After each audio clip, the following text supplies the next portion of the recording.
लहान लेकरं असली की नाही की त्यांना घेऊन जेवायला जायचं म्हणजे न गेलेलंच बरं असं वाटतं, कारण त्यांना कोणी बघायचं आणि जेवायचं कोणी. तरी पण आम्ही हिंमत करून पहिल्यांदाच आता पिल्लू जन्माला आल्यानंतर बाहेर जेवायला गेलो. मग काय इकडं ॲम्बियन्स वगैरे छान होता. जवळच्याच एका रेस्टॉरंटला गेलो होतो. उशिरा प्लॅन झालेला आमचा जायचा खरं तर. मग स्टार्टरमध्ये chicken hot sour soup order केलं, ते खाऊन घेतलं. त्यानंतर मग चिकन तिरंगा ऑर्डर केलं होतं.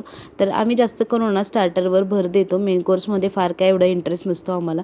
तर इथं माया लेकरांचं ते पण खायचं चाललं होतं. त्यांनी दोघांनी थोडं खाऊन घेतलं. त्यानंतर मग आहोंनी पिल्लूला घेतलं, कारण ती मला काही खाऊनच देत नव्हती.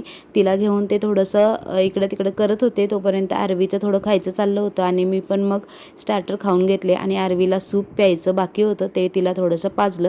त्यानंतर मेन कोर्स येईपर्यंत मध्ये जरा ब्रेक होता, तोपर्यंत ह्या तिघा माया लेकरांची थोडी मस्ती चालली होती. त्यानंतर मग मेन कोर्स आला. मेन कोर्समध्ये आम्ही मागवलं होतं चिकन काळी मिरी, आणि जे की आरवीला खूप आवडल्यामुळं परत 2 दिवसांनी घरी मी बनवलं. छान झालं होतं खरं. त्यानंतर मग आम्ही निघालो घरी जायला. आईस्क्रीम इथं न खाता बाहेर खाऊया असं ठरलं, कारण इथं एक स्कूप 200 रुपयाला पडत होता. जरा खूपच वाटले आम्हाला ते. बाहेर जाता जाता कळालं की अरे पोलिसांच्या गाड्या फिरत आहेत, कारण 11 वाजलेत. मग काय शॉप क्लोज झाले होते.